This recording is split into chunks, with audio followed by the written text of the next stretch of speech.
We had lunch last week, and you gave the most passionate description of exactly how location finding on an iPhone using GPS satellites works. Yes, it was. Evan loves when we go to lunch, and then I take a very minute, boring piece of detail. That was fascinating. Like why the GPS never shows the correct location on your smartphone, and then I proceed to talk about it for a half hour. So using different pieces of sushi as various descriptors. So I want to leave a lot of time for questions. Jeff just informed us that you guys get like scored on class participation, so we want to make sure that you have time to earn points. But you one of the things that's really interesting, and it was actually your sort of sixth point. You left Blackboard, you turned right around, and you did it again. But you didn't go try to solve a similar problem to the one that you solved at Blackboard, which is big, complex enterprise selling, online tools like that. You went and really tackled more of a sort of consumer mobile app space problem, which is interesting because not many people have the experience of trying to build both. So maybe compare and contrast. Like, what was that experience building Blackboard in the late 90s different than building Social Radar now? Sure. So, and the one thing people should know, look, I continue to be passionate about education. Once I left Blackboard because of my position, there was a 3-year non-compete for me to do anything within education. So that also may have limited what I went into. But nonetheless, one of the interesting things about being the CEO of Blackboard is we got to spend a lot of time on college campuses. So we saw the trend of students no longer bringing TVs to campus and watching all the shows off their computer. We saw the trend of people starting to share location all the time, attaching photos or location sharing. So, and that was the last thing I was starting to see on college campuses, and yet we saw how poor that was as we were trying to incorporate some own location technology into Blackboard's mobile app. So to me, that was just an interesting problem, and even though you say, Mike, hey, that doesn't seem like some big issue.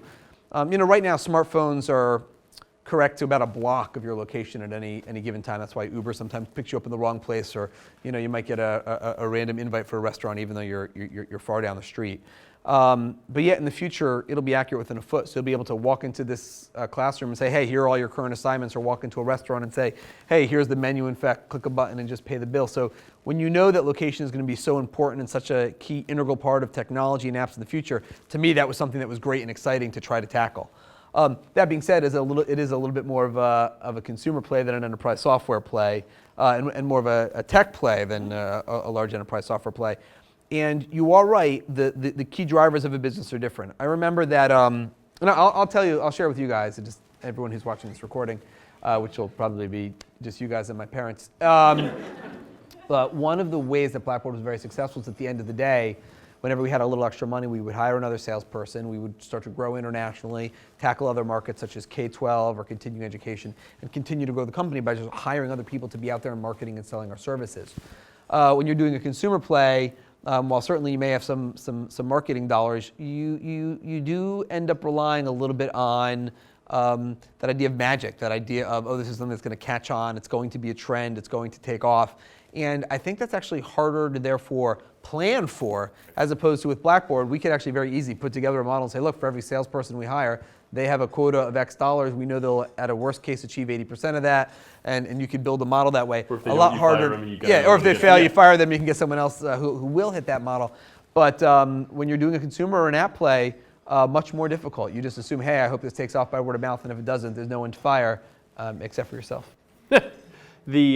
So part of so you raised your first round at Blackboard was like, what, $500,000?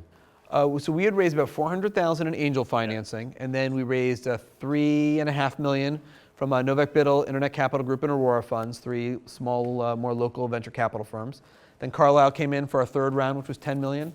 And then Kaplan, Pearson, AOL, Microsoft, Dell all came in, and we did a $50 million round. So in total, it ended up being about $100 million of private capital and 5 rounds of financing before we finally went public. So that's part of what enabled you to play Monopoly, right? Is you had the capital base to be able to sort of grind down a lot of play the long game, play the long game.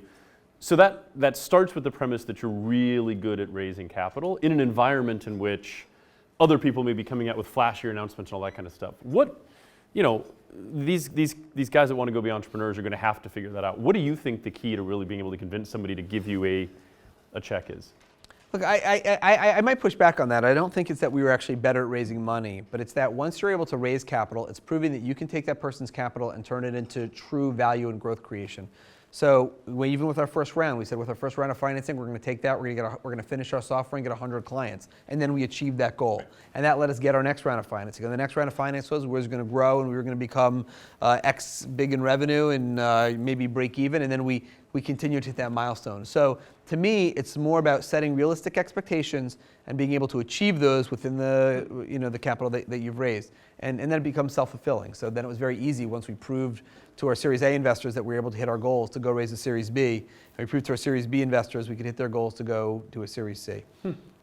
Very interesting. And talk a little bit, about the experience. Part of what was really interesting in the Blackboard story is that you guys did survive the dot-com crash, right? Like that was a pretty traumatizing time for a lot of venture-backed entrepreneurs, and you guys didn't just survive it, but you ended up relatively soon thereafter being able to actually go public and kind of continue to the next level. What do you think the key to that was? Sure, the key to that was we ended up being cash flow positive. The key was everything was blowing up around us. We were doing about 40 million in revenue and we just reached the break-even point. And that was just to the point where no one was able to raise any capital. So suddenly all of the other companies that had $800 million valuations but less than $100,000 in revenue, they literally all went out of business. It was interesting. I got a phone call, I actually got 3 phone calls one day. From a couple schools. They had just been alerted that we had a competitor, not against our e-learning software, but they had a portal product, so they helped put like the rest of the campus online. And their model was they would offer it to schools for free. And it was hosted on their servers, and they called all their schools because they'd run out of money, so they were unplugging the servers and going home. So a whole bunch of campuses literally lost their full online environment. So if you called us rapidly, said, oh my goodness, can you do something? And I knew the people over there, so I called over there. I didn't even get the CEO. There's just like 1 or 2 people left in the office. And it was very sad. So we were selling software. We had a portal competitor that we were selling for about a $35,000 annual license fee. And when we would lose, not only would we not get that client, but they got a client, but they were not charging anything. So of course, when they scaled up and had almost 40 or 50 schools paying them nothing, but having huge costs, and then when the cost of capital is no longer free because the market is collapsing, they just couldn't pay their bills, and they went out of business. And it was always interesting because we would actually explain to our clients. They said, well, your product is more expensive than this other clients. I said, look, Blackboard not only has a great product and great features, but the best thing is we will be here next year. And we'll be here 5 years from now and 10 years from now. And that was one of the features that we were selling as a company because we were a responsible company with a good business model that was profitable, which is what you want if you're looking for a company to truly partner with and provide a key piece of your infrastructure. And I called the company that day. I said, well, what happened to all these schools? They said, oh no, we just unplugged the servers and went home because we weren't making any money. And it wasn't just the company that lost out, it was the schools that lost out that day as well.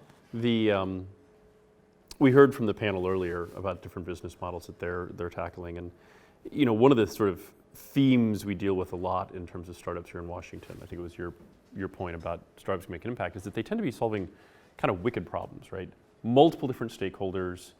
Even in Blackboard, you're selling to the university, but you got to figure out how to get perhaps conservative professors on board that don't want to change. You got to get students on board.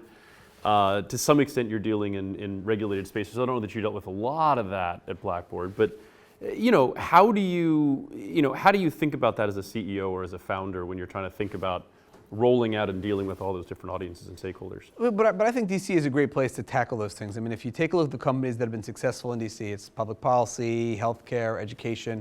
There's a plethora. Power, energy. Energy, the military-industrial complex, obviously. And we're in the right place because there are a lot of policy groups, there are a lot of government connections here that are also doing with that. So, I know that just in running an education company, I was very active in not only dealing with people in the Department of Education, but as Congress was looking into different education problems, we would volunteer our services or our insights or go speak to them because we had so many schools as clients that we could really help provide another perspective. So that's why I think you see a lot of those companies in particular here because they surround themselves with the right community to try to address the problems that are more than just individual stakeholder problems. Cool. Do you also think part of what made you successful, this is a softball by the way, I'm teeing it up. Go ahead. We just heard your presentation, but part of what made you successful is you're solving very, very complex problems, but you've always been very good at explaining the vision around that in very simple terms. And I think one of the things we see with some of the companies that really struggle in this space is they want to explain to everybody just how complex what they're doing is, rather than explaining how simple what they're doing is. Yeah, that is true. I do see, I work with a lot of startups now, and a lot of times they come in with very, very complex solutions to big problems. I say, that is great, but I I just went to American University undergraduate, and I graduated with like a B- from AU, and then I went to the MBA program where I also proceeded to get a B-. And here's the thing, like they throw A's at you in the MBA program, so it was hard for me to keep dodging those and still graduate in the near bottom of my class. It's probably appropriate for me to now mention that I'm actually on the board of Georgetown University, so nonetheless, I would. I would say to them, venture capitalists are very smart and they're very good investors, but you really have to be able to explain how the technology you're building or how the business that you are creating is going to either fundamentally change something or make this thing easier, better in a way that the average person can understand. Because at the end of the day, these aren't scientists that you're pitching to, even if your solution is very scientific. Oh, I'd say personally, I've taken decks to you a couple of times, and always it's beating me up on get the story simpler, get the story simpler. And Evan's even talking about his own deck, folks. Yeah, literally explaining 1776. All right, so let's open it up to the audience for a little bit. Wow, we've got some audience participation points here. Let's go in order.